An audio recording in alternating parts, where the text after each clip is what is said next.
morality.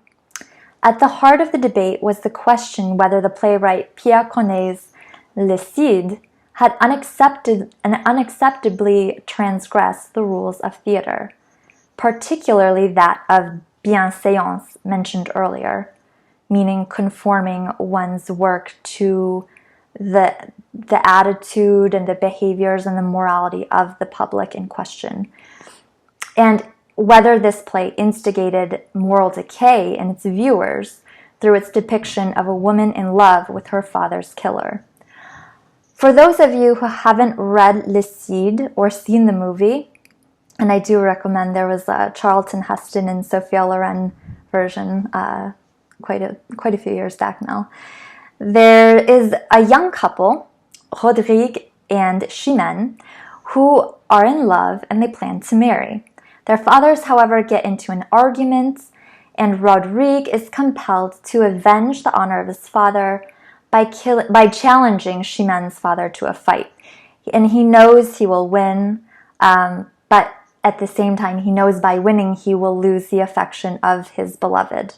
However, despite Chimène's horror and sadness, she is unable to stop loving Rodrigue, and the play ends in their engagement. This caused a massive uproar in the public. Letters and pamphlets flew around arguing the morality of the play, until finally the Académie Française stepped in at the request of Richelieu. The Académie Française wrote a long dissertation on the merits of the play, but ultimately decided that it was defective on the point that was by all accounts the most appreciated by the audience members: Chimène's surprising and enduring love for Rodrigue even after she learns of her father's death. Chimène's inability to overcome her desire for Rodrigue even after the murder of her father was considered by the Académie Française to be a moral aberration that rendered the play useless to the spectators, since the event did nothing more than stir up the passions without instructing them toward virtue. Bienséance here, then, trumped verisimilitude, or the requirement to be true to life. For, went on the Academy, even if this story had been historically accurate, meaning even if these star-crossed romance was taken from the history books, the story would still need to be recast to fit the mold of appropriate literature produced not only for the amusement, but the moral improvement of its audience. In such cases, then, vraisemblance, or true seeming, would be better than truth itself, because it would be in greater conformity to reason. You know the phrase people sometimes use, "You can't make this stuff up," when something really bizarre occurs? Well, in early modern France, you literally could not make that stuff up. The wild, the strange, the whole marrying your father's killer, these were not welcome on stage or on the page. It was too risky from the point of view of the Académie and the government.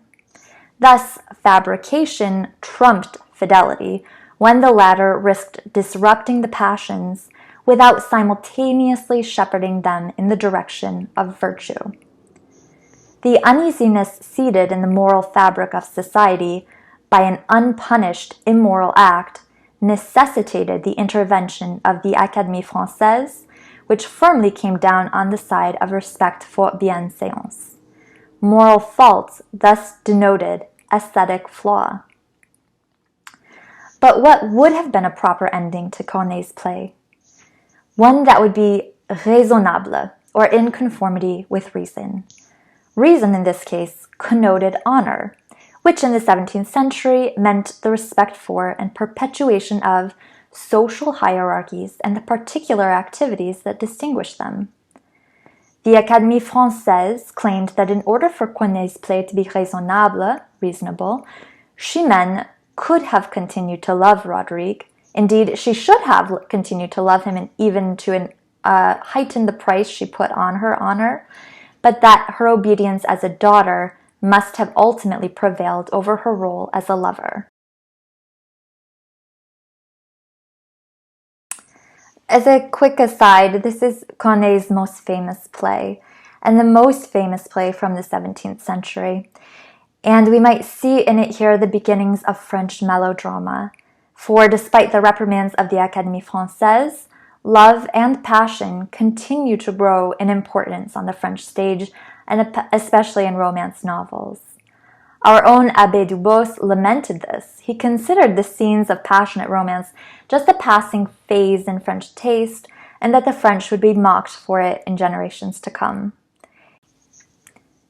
He definitely picked the wrong horse here, but it is interesting to reflect on what art would be like without romantic love as its most prevailing theme. It seems impossible, right?